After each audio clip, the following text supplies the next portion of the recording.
Hi, my name is Juliana and this is my base career insight interview.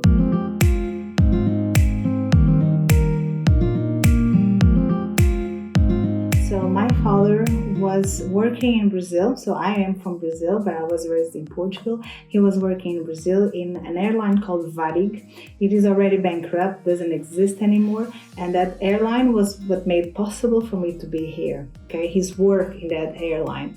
So I was around 5, 6 years old when he took me to the airport, and I would be with him, talking with other passengers, talking with his colleagues.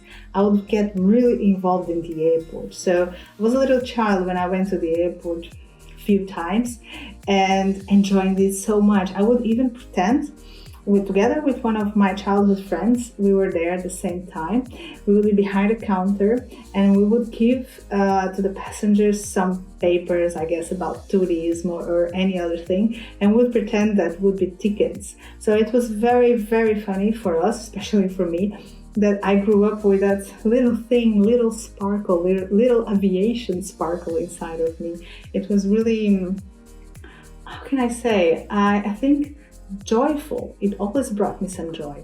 In 1991, my family decided to move to Portugal, and from that moment on, I didn't, how can I say, I didn't turn to aviation anymore, I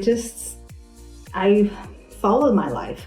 I started studying, eventually I reached university, and never really crossed my mind that I could actually turn to aviation, that I could be what I always thought I would be, and I left it like this until around, let's say 2010, when I finally decided maybe it's a good time for me to try to prepare to be a cabin crew. And eventually 2012 I applied for Ryanair. They had an open day in Lisbon, the city that I went for the open day, and I tried, and I didn't even talk with other people. I decided just to go and see how it would be. I remember that I was working in the hotel by that time, and I worked.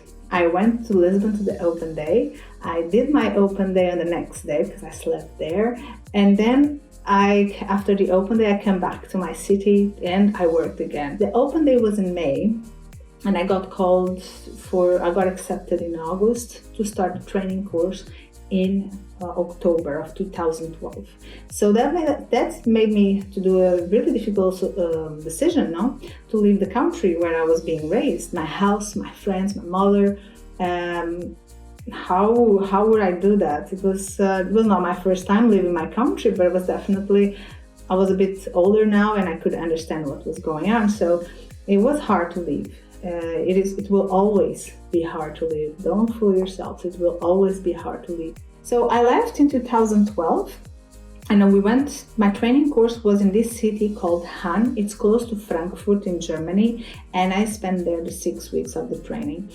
And the training was very strict for me. It was really very hard, but I managed. Even though it was hard for me, I did manage, and I was really proud of it, to be honest, because having everything in English when it's not our first language, and to talk in English, to make sure that you understand what you're learning in English, practice in English, everything. So for someone who English is not their main language, it might be a challenge, but it is possible, absolutely possible.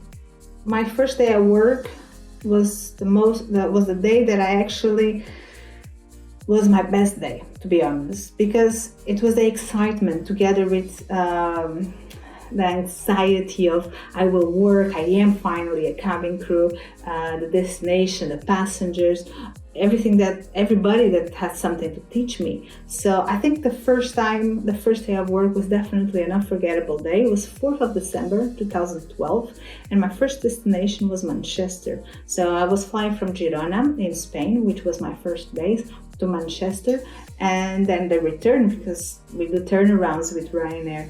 And it was amazing to get to know all the new passengers, to know other colleagues as well, to get to learn. I think this day was definitely unforgettable. And to know my role also. This for me, it's something that I will definitely not forget. opportunity came when they were requiring some people to grow in the company, but they had to move to other bases. And I decided to apply to feel still not working, but one day I decided to ask a transfer to the place where I am living right now in the Netherlands. And I actually was quite bold. I decided to ask if there would be a vacancy to be a cabin crew supervisor. And my first answer was actually no. And I felt like, well, okay, no problem. The transfer is already going through. I will go. Anyway, it's a good experience. We will keep doing it. And I think January of 2016, I got a confirmation that I would start as a cabin crew supervisor from this place where I am in the Netherlands. And I was like, no, the answer came and it was positive. This was amazing. So my intention was always grow indeed, but I would never expect that would actually happen. And from that point on was all growth in my life. I became a junior cabin crew supervisor, and then cabin crew supervisor, senior. And from that one, I became also a deputy supervisor. And my goal, my biggest goal, and the moment I was and I am still proud of it, is the moment that I wanted to be a cabin crew instructor. And I really studied for that. I really applied myself to it, know all the procedures, and to have opportunities, to search for opportunities. But opportunities came, and I searched the first time to be a cabin crew instructor, but the first time didn't work out. And I tried the second time, I think a while after, and I managed still through a lot of hard work, because the procedure was to do an exam, interview, presentation, and I did all those steps, and I thought like, well, that it is hard for me because I'm not very good with exams. I always have some anxiety when I have exams, but I will try anyway. I will try till the end. And it was with great satisfaction that I got the news that I became a cabin crew instructor.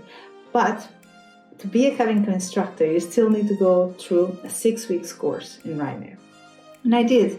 And that was definitely my highlight. That was the moment I am most proud of, because everything happened to me in those 6 weeks.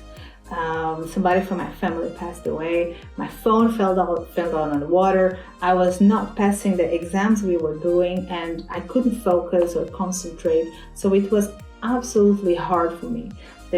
I think nothing in my life came through easy hands. It was always me trying the second time, trying the third time, overcoming obstacles on the way, and I just kept doing it. I never stopped. But being a cabin crew instructor is definitely the highlight of my life, and the thing I am most proud of.